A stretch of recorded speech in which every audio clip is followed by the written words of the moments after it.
Thanks to my advanced years, 60, I'm often put to the role of mentor, coach, career advisor for these aspiring wide-body captains. Little do they know, most of the advice I give them I've stolen from episodes of your podcast. They think I'm a knowledgeable and supportive counselor, when in reality, I am as bogus as a Milli Vanilli album. Do you even get most people are Milli Vanilli. I saw them in concert. Did you? Admit, I did, yeah. I love that. Blame it on the rain, baby. Sex, seniority, and salary, in that order. Rock on. You're on 121.5, the emergency frequency. It's a show by professional pilots for professional pilots. I looked back at them and I said, I don't think we're at the right airport. And they go, I don't think we are either. Each episode, we bring you fascinating conversations with industry experts. I think I should be a go-to on how to deal with 63, 64-year-old men. You're going to chase it like a dog chasing a school bus. But we're not just about the serious stuff. We're here to have fun. Currently on an overnight in Orlando, and this is by far hell. This is the worst place on earth. It's a whole thing. The 21.5 Professional Pilots Podcast is your destination for everything aviation, whether you're cruising in the flight levels or just starting your journey.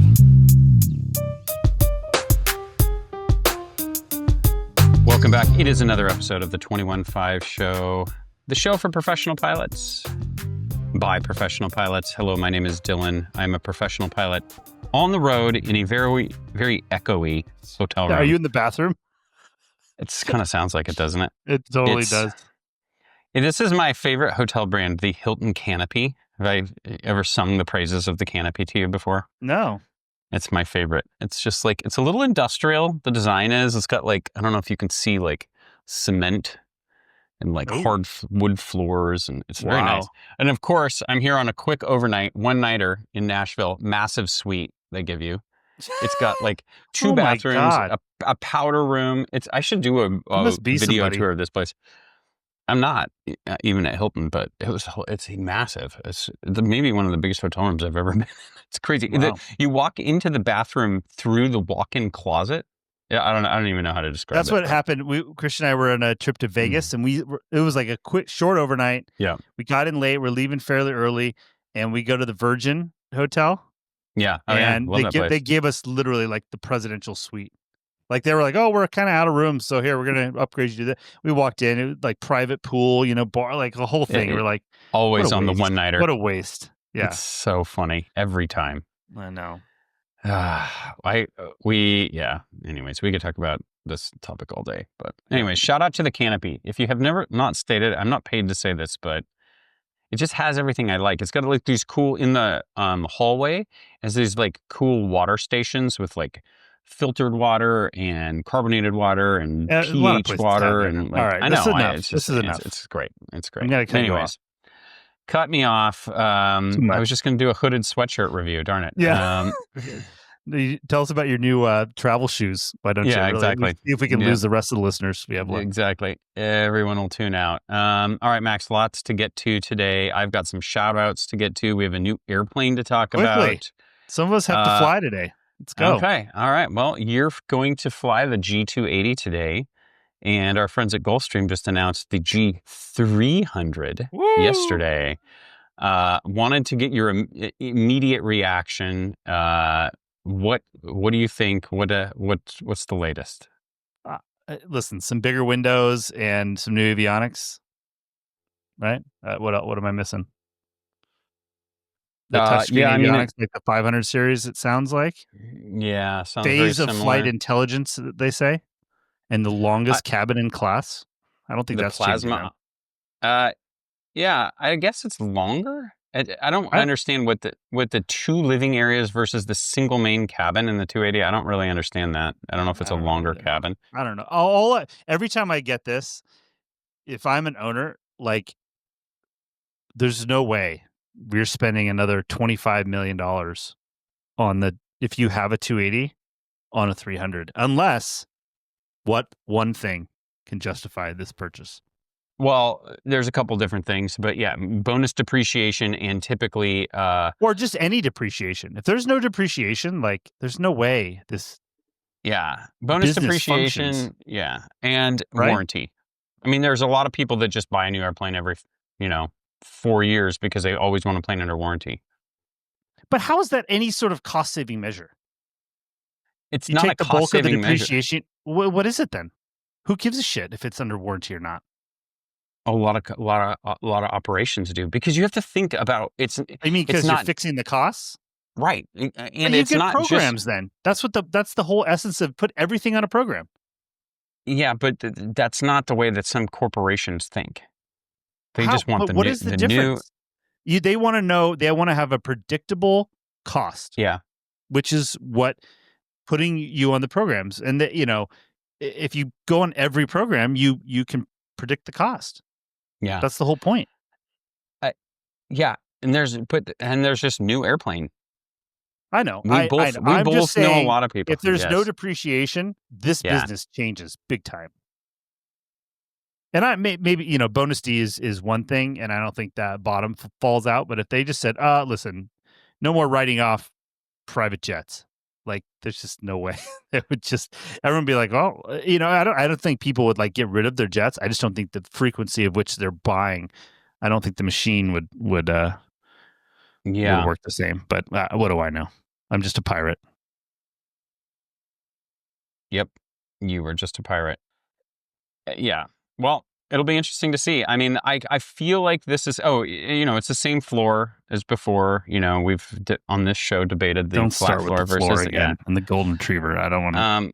It's just it's just funny. I guess the real main question I have is like, it just doesn't seem. It seems like these manufacturers just they get a design and it's just too cost prohibitive to come up with a new clean sheet design, right?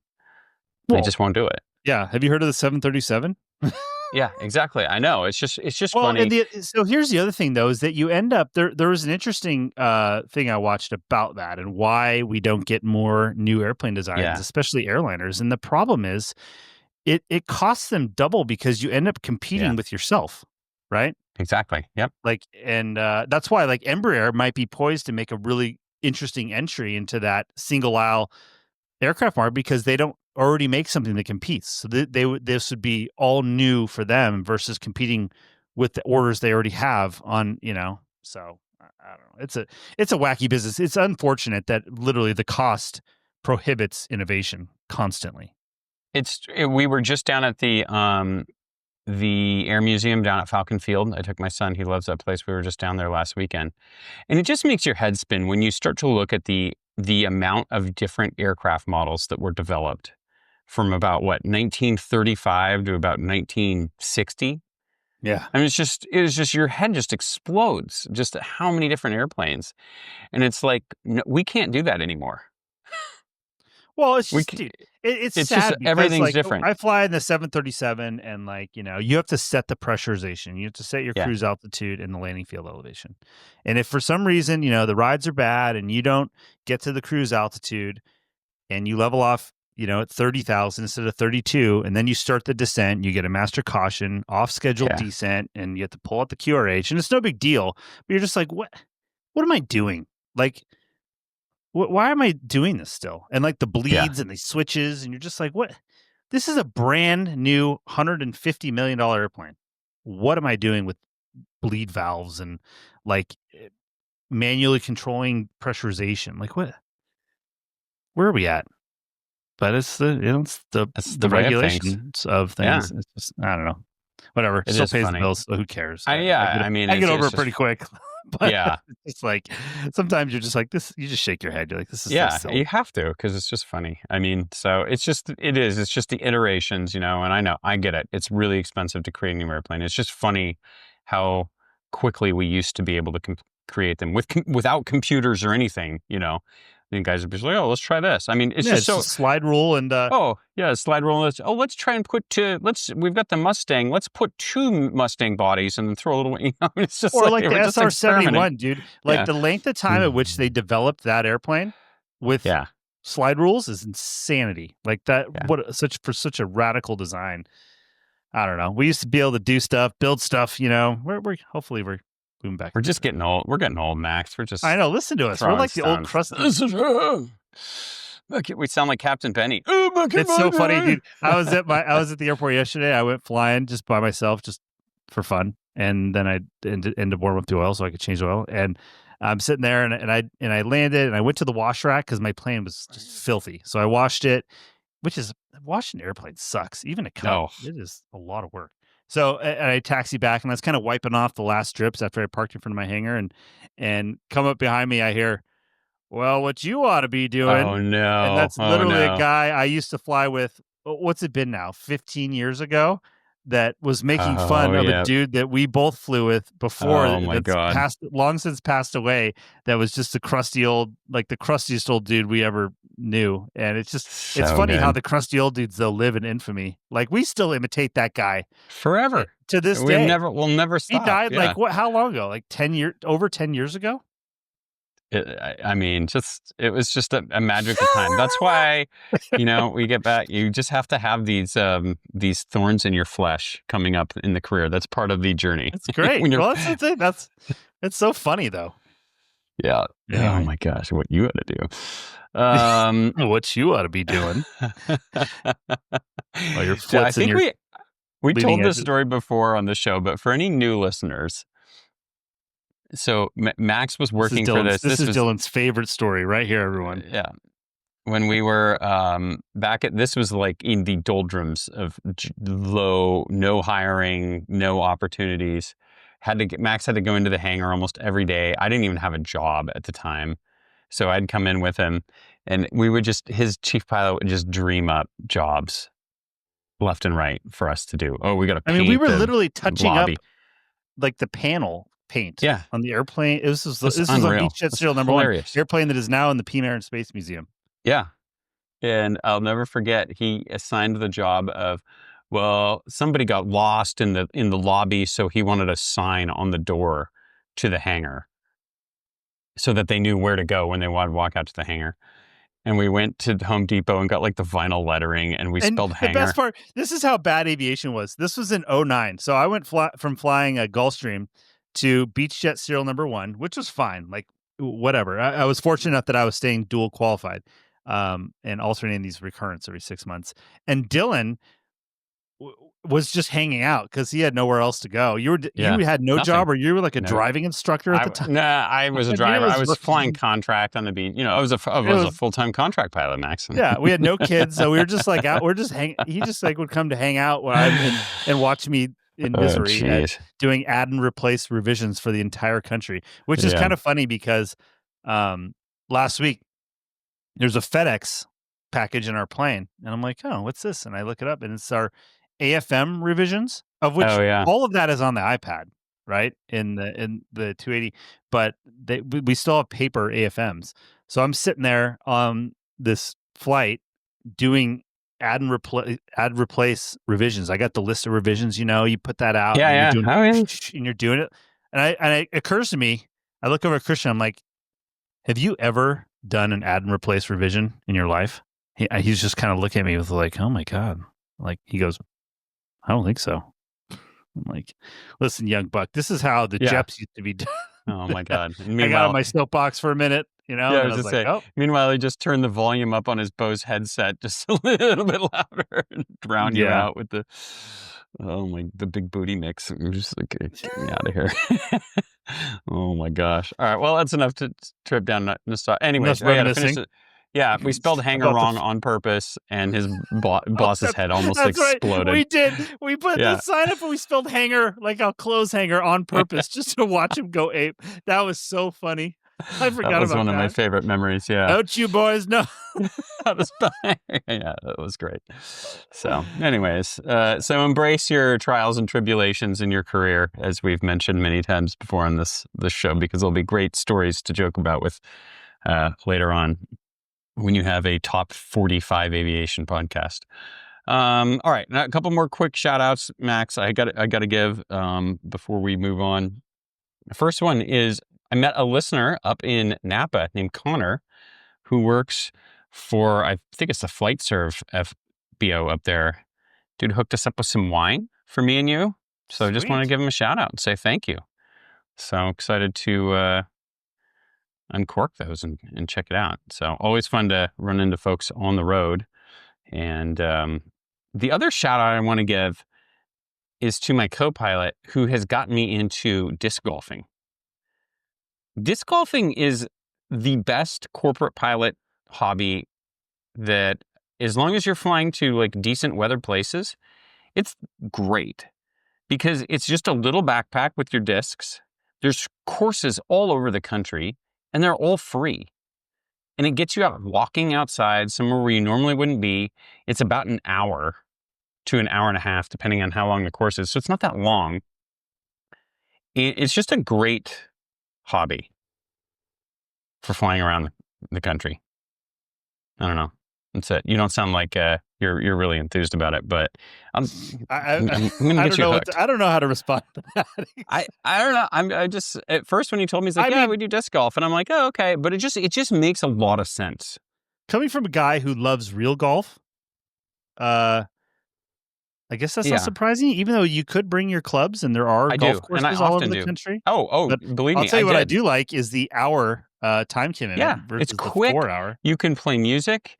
If you're off duty, you could have an adult beverage as you walk along. You're just like out. It's cool. I don't know. I just encourage people to check it out. Sounds fun. I didn't know there's that many disc golf. There's courses all over, and they're all free. So it's like, it's just kind of a quick, easy, get the little exercise. I don't know, worth a shot. Give it a try. That's funny. Did you see my? Did I send you that Instagram reel the other day that I felt really resonated with me? You send me so many. I have to. Can you remind me which one? It was really something about like my nervous system. I'd like to play golf, but my nervous system really resonates with hobbies that, if you make a mistake, can kill you. Oh yeah, yeah. I'm like, I don't know. Make you think for a minute. Stakes aren't quite high enough. That is, I guess. I feel like that describes where I'm at. Yeah, that's you. Yeah, anyway. It's not enough on the line. Maybe you just need to start playing golf for a ton of money.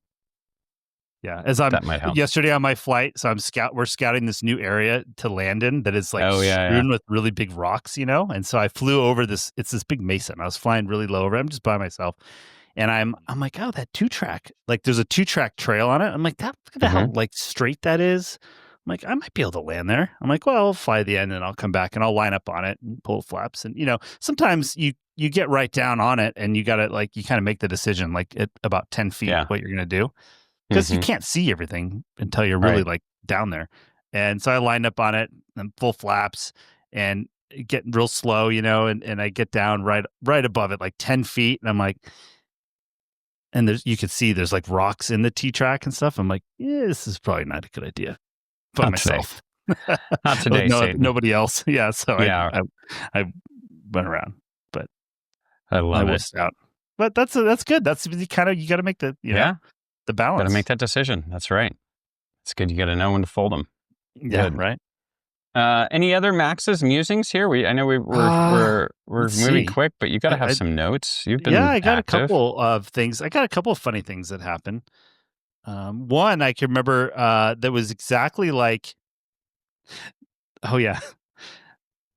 All right. So the other day we're in Las Vegas, and when you do the before takeoff checklist, right before you take the runway and you ding the flight attendants, right? And then you listen on the PA, make sure they make their PA.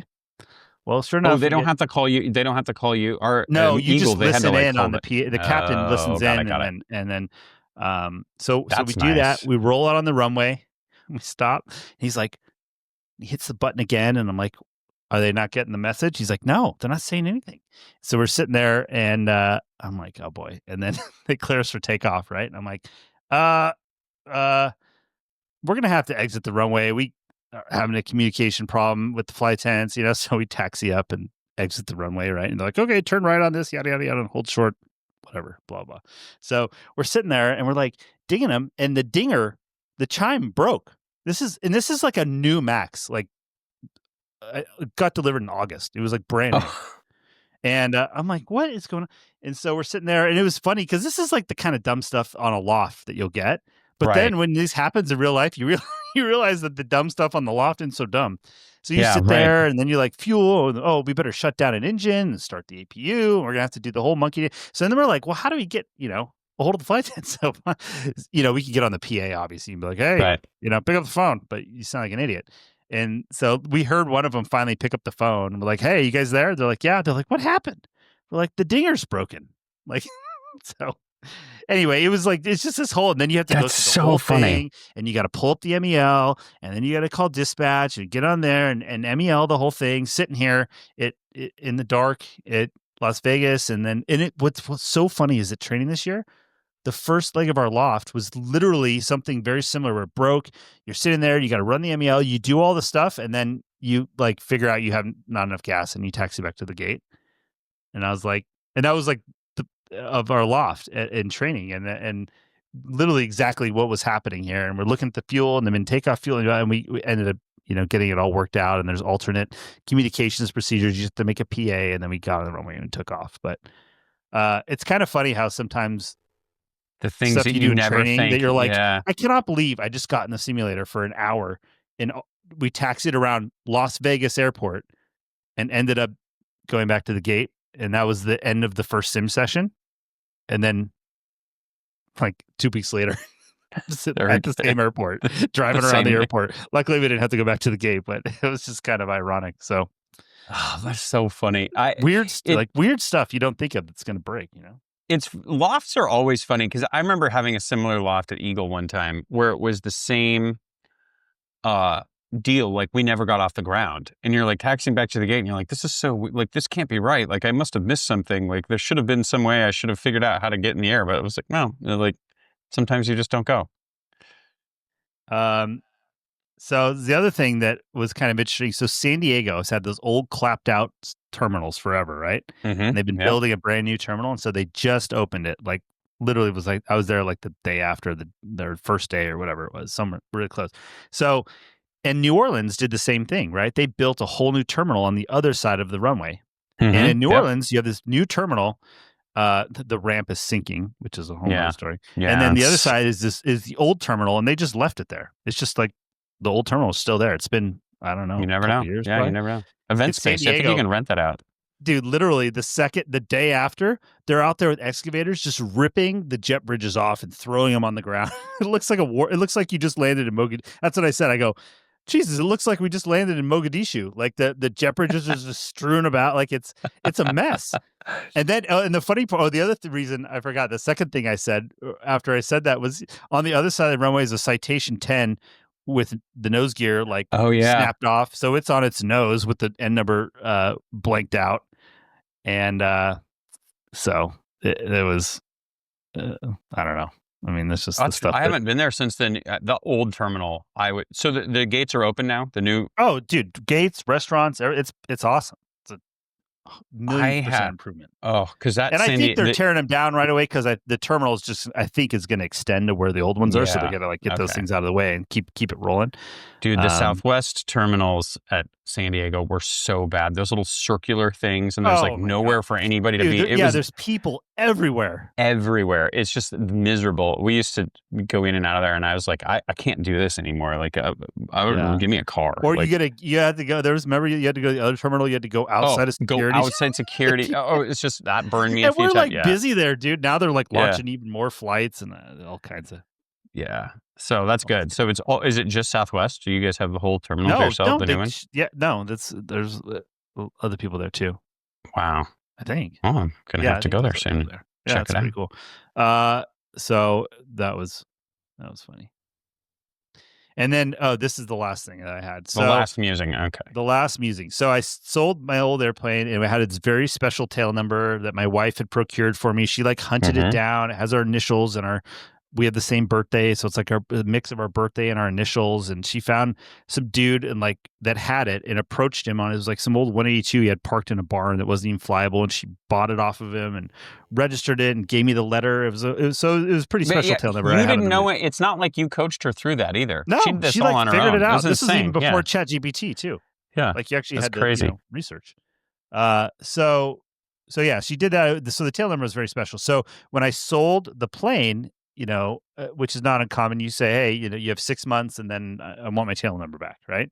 So we did all that. And I was like, just let the title company handle it, 'cause I don't want this to get screwed up. Well, he didn't do that. And he sent the letter, the FAA, you send letters to request this. So I'm like, dude, I told you. So then I called the registration department, which puts you on hold for 9 years. Because I'm like, now what do I do? Like, he already set the wheels in motion without all the paperwork. So I call and they're like, okay, you write a letter and then have him send your letter with a letter from him, 2 checks for $20 each. Like, it's idiotic, right? Somewhere in Oklahoma City, I write this down. Yeah, I write it down and I call a guy. I'm like, Mike, here's what we got to do. I'm like, I'm going to email you this letter. You need to print it. He's like, so he does it. He writes the checks, the whole thing. We send it in, right? And I do not trust this process. So I've been kind of checking every once in a while to see, searching that M number to see if it just is going to pop up on the FAA website. I'm going to get screwed. And then literally the other day I pop it up. Oh, this number is available for reservation. I'm like, no, idiots. Yeah. So I went on and paid the $10 and registered it and got it back. But I'm like, that would have been. I would have been so pissed, dude. It would have been. My wife would have been really pissed. Oh Rightly my so. God! Can you imagine that? That would have been all bad. Because of this archaic ridiculousness. Now I've reserved it. You know what I have to do now? Write a letter to the FAA telling them what I. It's so stupid. Oh yeah, here it is. It says it's on hold. I'm looking it up right now. Oh, good. Thank you.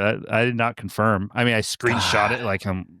I would have given anything to buy that first. Oh. That would have been great. That would have been good. I'm glad I didn't tell this story. Yeah, I mean, that would have been bad.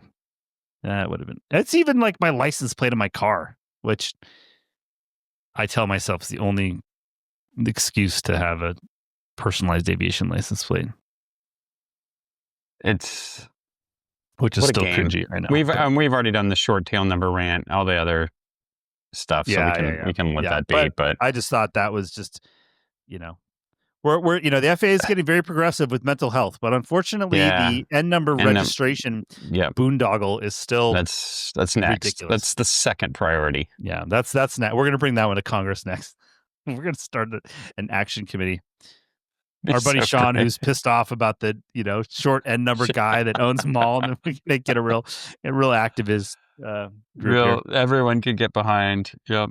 I hope you're ready, Harvey Watt, to contribute to our new campaign. Our new crusade. All right, that's all I got. That's enough. That's good. That's good. All right. Well, we got a lot to get to, so we'll move on from the musings. But great update. Thank you.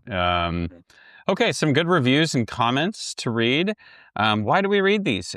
Because we love to hear back from our listeners. And here's the deal. If you write us a review or a comment on YouTube or Spotify or Apple Podcasts, actually don't know if you can write a review on Spotify, but Apple Podcasts for sure, we'll send you a sticker. Just shoot us an email with your mailing address and we'll get those in the mail. All right, I'll let you go ahead and read the first one since you probably haven't read it yet. Of course not. These guys are great. Found these guys a couple weeks before Oshkosh 25. I can count on a single hand the number of times something other than the 21.5 podcast has been playing in my car since. Currently a CFII at just over 1,300 hours, passionate about all things aviation, and these guys scratch all the aviation itches. Getting into some of the older shows, I can relate to Max's M14P fun, as I've had scuba bottles hooked up to Nanchang's in a Wilga. All fun aside, this show has definitely influenced my flying and career moves for the better. Thanks. From Beach Hat. I love it. And the Nanchangs and the Wilga both have the same, that they have the M14 in them, right? Well, or do they just have the you really compressed want to air? get it? No. Well, they originally have the Nanchangs have a Chinese version, and then but a lot of people swap the M14 because it has more power. So, like the Yak 52, which is Nanchang is a copy of, and so I could go on forever about this, Dylan. If only there was somebody we knew with a YouTube channel on World War II aircraft engines that you could maybe collab with. I know. Well, maybe we'll find that guy one day. Next one is from Joe Leinber on YouTube. He says, I love the TED Talks. Jaded by years of airline abuse, small city good enough hotels, and watering holes where you have to lie about what you do because of one of the patrons might be on the flight tomorrow morning. These young kids today have no idea what hardship is.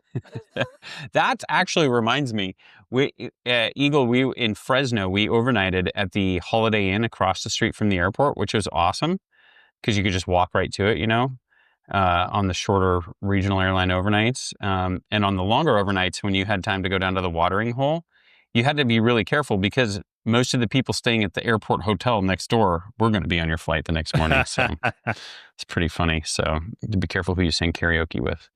But those are the comments. Thanks, of course, to everyone that participated. info@215podcast.com is the email address if you want me to send you some stickers. All right. Mailbag's coming up. Now, you did an incredible Reggie impersonation last time for the ad read. Do you have it in Your you turn. again? I don't think so. Not today. I don't know if I can do it. In Reggie's voice, I'll try. Of course, the Mailbag is brought to you by our friends at Advanced Aircrew Academy. Now, chaps, let's be honest. Clicking through some generic training slides at 2 a.m. with one eye open isn't exactly sharpening your airmanship. That's why the clever folks at Advanced Aircrew Academy have built More snark. have built training more specifically for professional pilots like us. You have to act more unimpressed.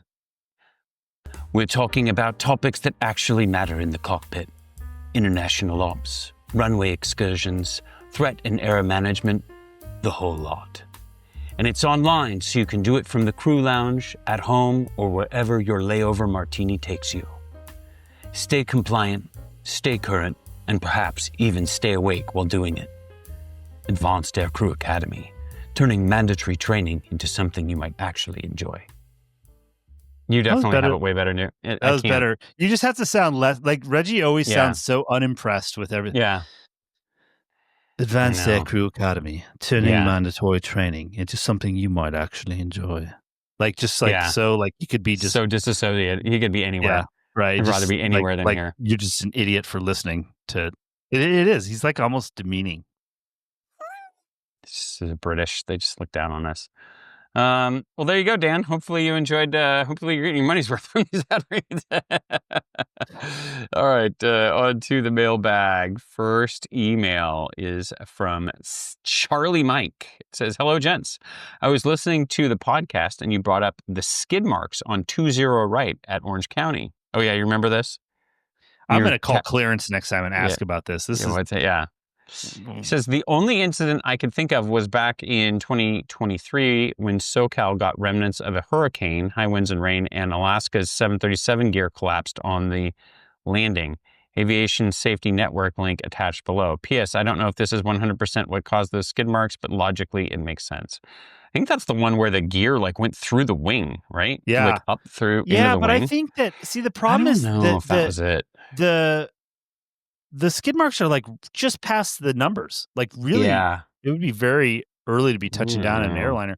And I want to say that those have been there before that. Because I remember this because that Alaska 737 sat on the cargo ramp there for like a long time. Did it look like Mogadishu when you taxied in?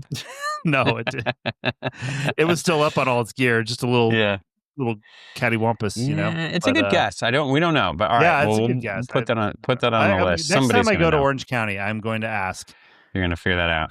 This has become a real, hot topic. Real puzzler. Real hot. Tell them there's a top 45 aviation podcast that demands answers. Inquiring listeners really would like to know. Yeah. Mostly just one of the hosts, but that's right. All right. What's next? All right.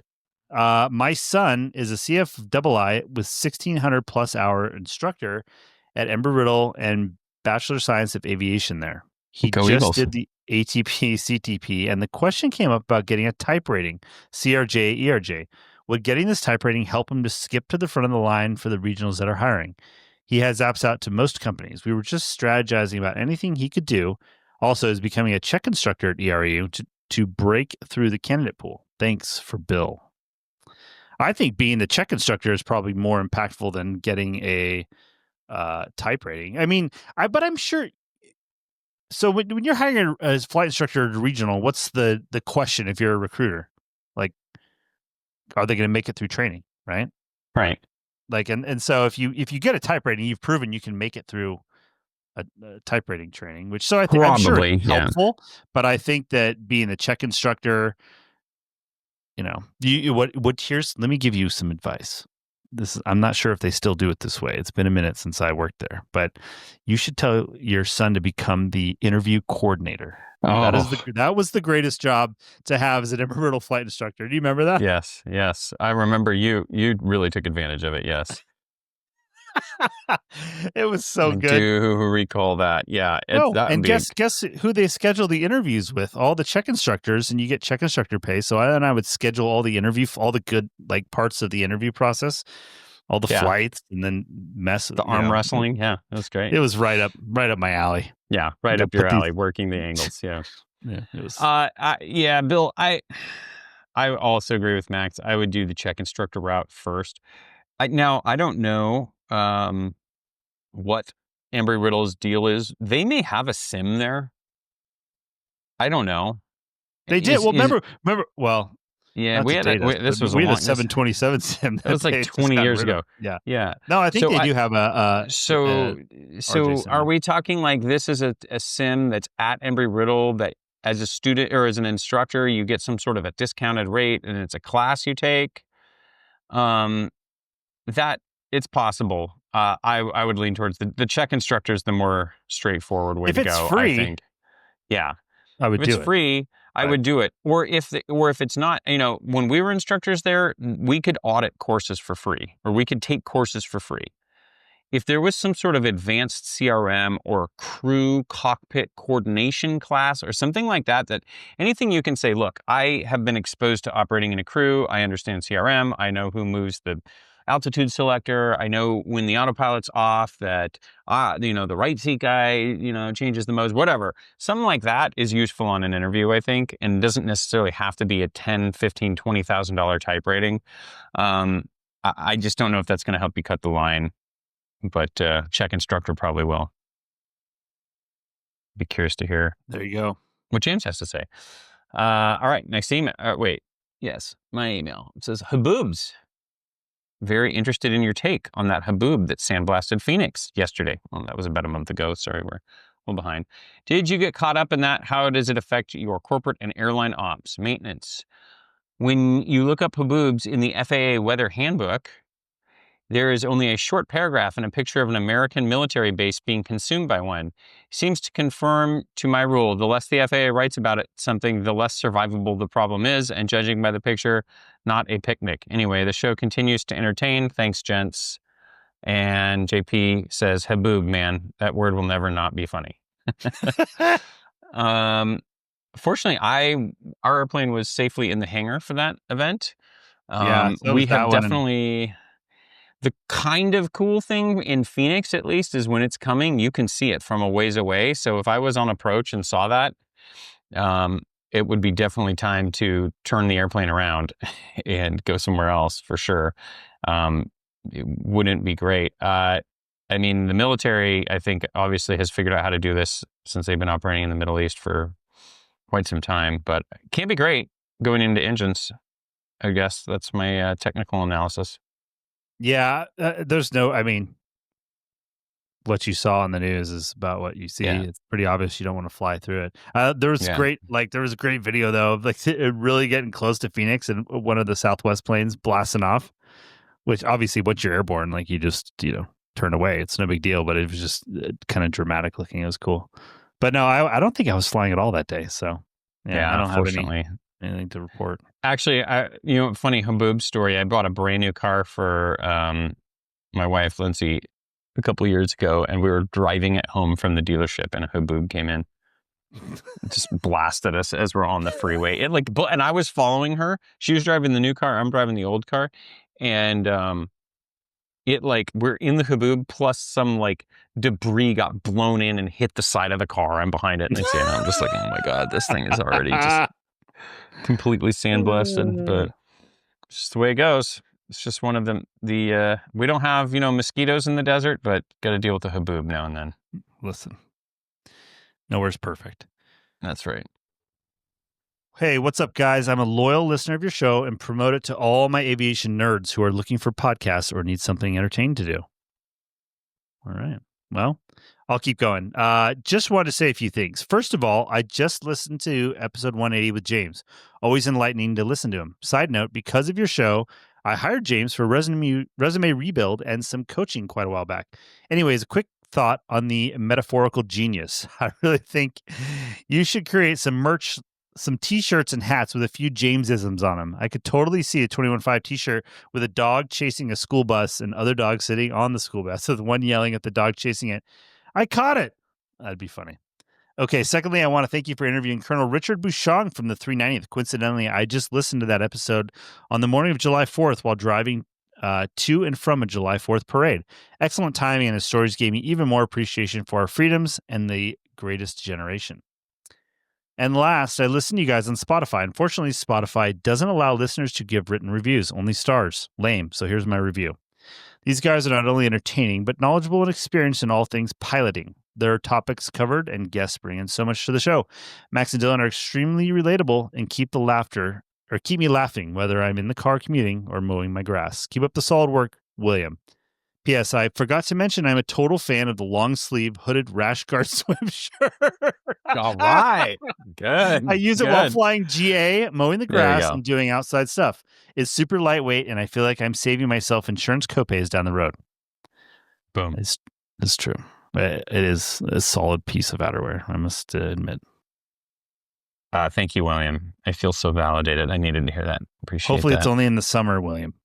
If you're wearing that in the winter, there might... It's a tactical garment. Yeah, I might have something else to say. Hey, guys, I was catching up on your shows and heard you continue the conversation about commuting. I wrote before about my own commute, but now you were asking about those that commute by GA. I've met several captains at the Red, White, and Blue airline that commute from the Central Valley in California to LA airports, and they say it's easy. More interesting, though, I've met a Delta guy and an Alaska guy who commute from the San Juan Islands to Seattle by their own planes. One with a Mooney and the other is a Cirrus. But both are certified flight into known icing, and they fly to Boeing Field, which is 4 miles away from SeaTac, with an ILS and nice FBO guys that can give them a ride to and from the terminal. Turns out, what would be a 4 to 7 hour commute via car and ferry is about 25 minutes of flying in Seattle. Keep up the great work, guys. I still don't use the new words, but the show is great and look forward to it. And that's from Keith. That's a great example. Yeah, that's flying good. from the islands. That's a real multiplier there. That's huge because the ferry and the whole thing. It's funny. My college roommate was from lived on one of the islands. Yeah, he was actually at Orcas Island. Oh, and they lived on an airport, and he had his own airplane up there. And it was the thing. It was like you had to fly back and forth to the mainland. I can't remember what they called it, but yeah, it was like a huge time saver because otherwise the last ferry left at 5 o'clock and the whole thing. And of course, the only problem is when you're the guy with the airplane on the island and somebody needs to get to the mainland and they miss the ferry. Guess who's getting the phone call? Better bought a 206. Yeah, exactly. So pretty interesting stuff. But all right, there's more than we think. That's good. I like that. Max Dillon, good morning. I've been listening to your show for about 3 years and love it. You guys keep me company while I waste away hours in the passenger terminal commuting for work. You fellows lull me to sleep while I'm squeezed into the middle seat in the last row of economy, shoehorned between the construction worker and the aspiring plus-size model. After 30 years of police work, I retired and started a second career in aviation. I'm currently flying a Slotation for Part 135 operator, and I'm loving it. After trying to raise a family on a policeman's salary for decades, I giggle anytime I look at my current pay stub. I can't believe I'm getting paid this much to look out the window. I find myself flying with a bunch of 20-something kids in the right seat who are just starting their aviation career. Thanks to my advanced years, 60, I'm often put to the role of mentor, coach, career advisor for these aspiring wide-body captains. Little do they know, most of the advice I give them I've stolen from episodes of your podcast. They think I'm a knowledgeable and supportive counselor, when in reality, I am as bogus as a Milli Vanilli album. Do you even get most people are drunk. Milli Vanilli. I saw them in concert. Did you? Admit, I did, yeah. I love that. Blame it on the rain, baby. It must be time to unmask myself and reveal the true source of all my wisdom. The best way to do that is probably be flashing some 21.5 swag around the FBO. I think a cool baseball hat and a sticker from my iPad case should do the trick. Keep on trucking, from Bob. Well, there you go. We can make that happen, Bob. I think we've got some of those in supply. I can get out to you. Actually have some new cool flexibility is the key to air power stickers. Right. They're black. We'll get those out to you right away. And maybe one of these hats too. I think I've got a couple of these in stock too. So take care of you, Bob. Just, cite your source, I guess. I don't know. Or is it better for him to just pretend? The problem is advising No, people in aviation. you can steal the good advice, but then you Yeah. just have to say, my last piece of advice would be to listen to this podcast. It's very enlightening. Yeah, it's very enlightening. Spread the word, Bob. Yeah, appreciate it, Bob. Thank you. Stingy. That's going to do it for the mailbag. If you'd like to be part of the conversation, you can shoot us an email, info@215podcast.com. We'll be happy to read your email about a 1 month in arrears, we're finding. But we will get to it. Love to hear from the listeners and hear the conversations from those out on the line. All right, Max. Are you ready? Some flight advice. Do you feel in a charitable mood? Okay. Sure. Excellent. Well, of course, we want to remind our listeners of our sponsor for flight advice. And that sponsor is Harvey Watt.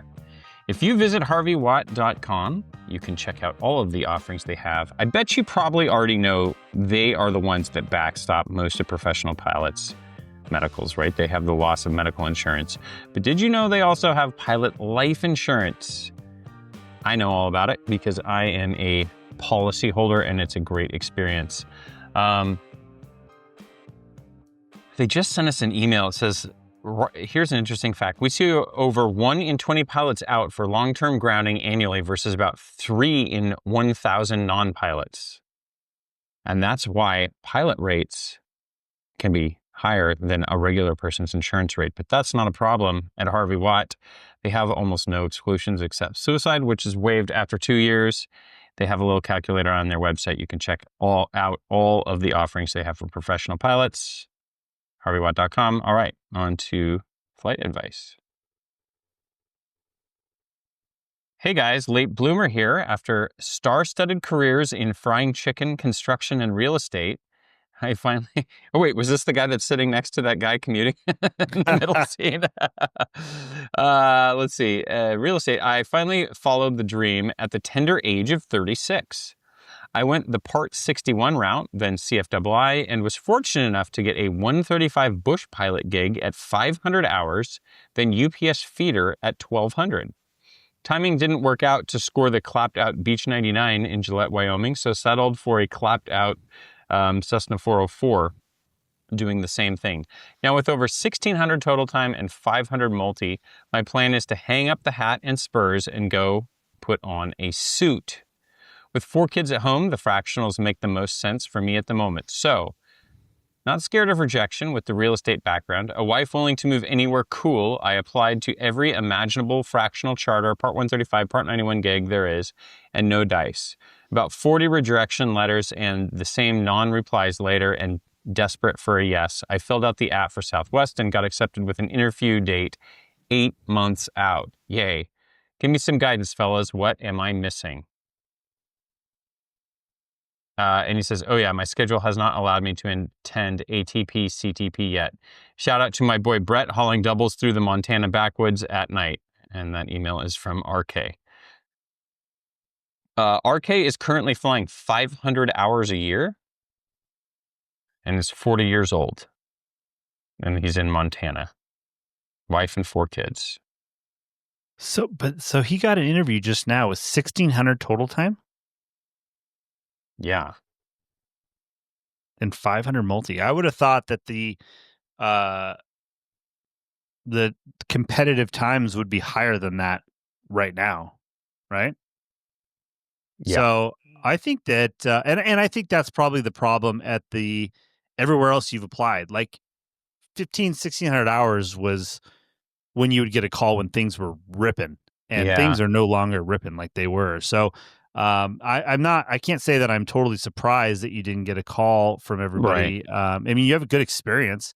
I just think you're a little short on the total time experience. But the fact that you got a call from Southwest, that usually the barrier to... Oh, wait. Hold on. I'm rereading this. I filled out the app for SW. To me, that means Southwest, but it might mean SkyWest. It probably means SkyWest. Oh, SkyWest. Okay. It probably means SkyWest. That's my bad. Okay, all right. There you go. It just says SW. Yeah, it would be SWA probably. Yeah.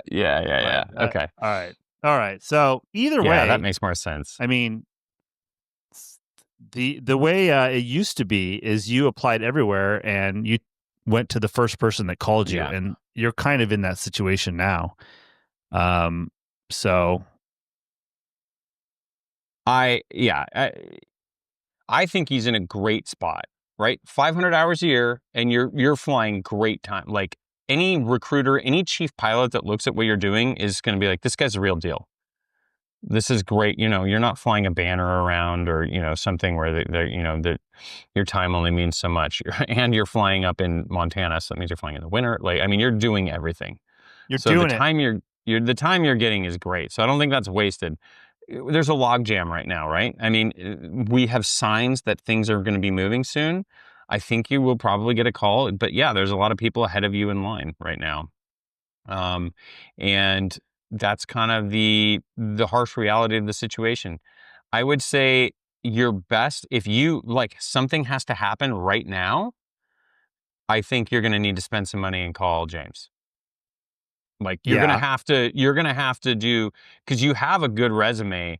You're gonna have to like really get tactical and start really working on the networking and figuring out the outside of the cockpit things that you need to do to make yourself attractive. Really identify what it is that you want to, where you want to work, and then be extremely strategic.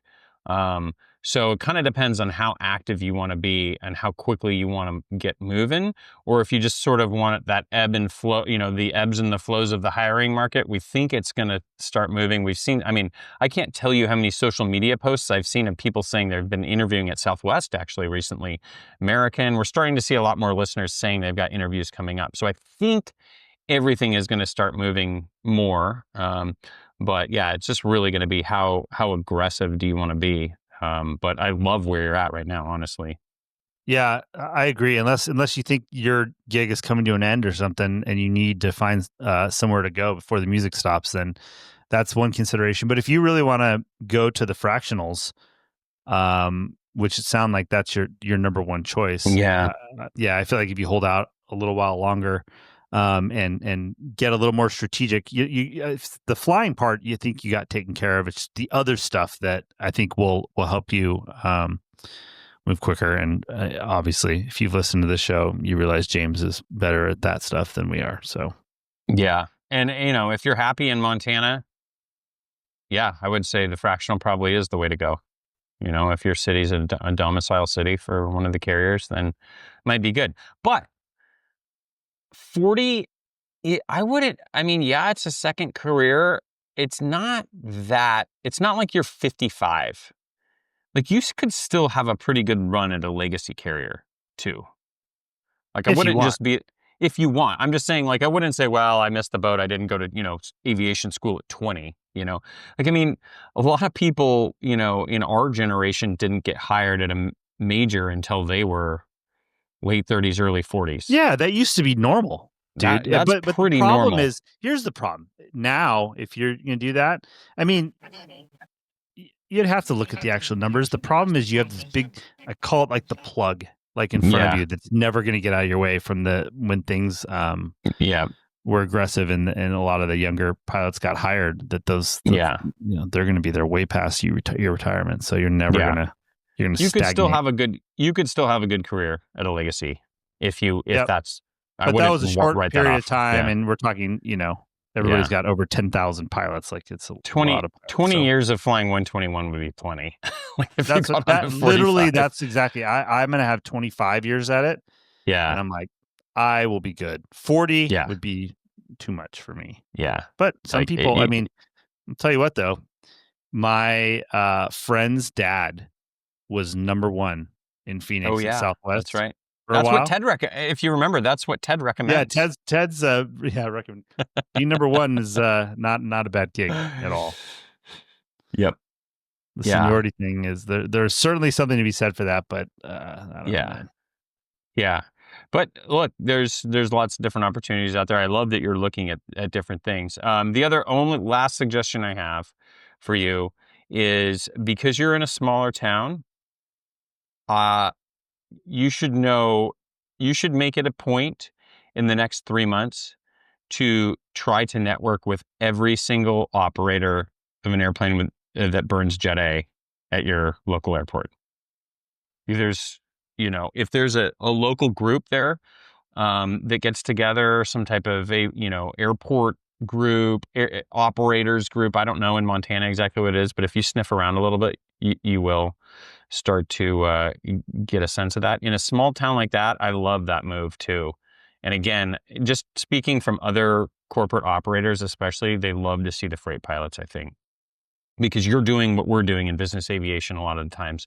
Very little hand-holding, flying in and out of uncontrolled airports and non-major airports. You're just not shooting an ILS to a 10,000-foot runway over and over again. So definitely make sure you're making those connections locally for sure. You're probably already in the FBO, right? It's just on the other side of the clock. So, right. Anything else, Max, before we I don't think so. wrap this one up? Okay. Good. Well, appreciate the flight advice. Look, if you've got a quandary facing you, you can shoot us an email, or you can visit our website, 215podcast.com, and we have an anonymous form that you can fill out. And we'll ask you a few questions, and you can answer to whatever level you're comfortable. You can tell the more information you give us about how much you're flying, if you're married, that kind of stuff can definitely help when it comes to trying to give you some things to think about. All right. Thanks to Harvey Watt for bringing us flight advice. Yeah. Thanks to the Hilton Canopy for this echoey but large room. Thanks to the disc golf community for just making incredible overnights. I mean, I'm just in a very charitable mood. Thanks to Connor for the wine. Everything is just wonderful. Where's here. my wine? Don't be hoarding that. I've got it for you. It's a couple bottles of red. I think you're really going to enjoy it. Sounds good. Thanks, all Connor. Right, well, you're going flying. Will you go take a tape measure with you? Get those dimensions, compare it against the G300. Give us a full report when you get back. I will be sure not to do that. Thank you not for the to do that. though. Okay. Fine. All right. Thanks, Tim Pope. Thanks, Advanced Aircrew Academy, Harvey Watt, Ferris Jet Sales, the AirComp Calculator, James, and ProPilotWorld.com for their support of the show.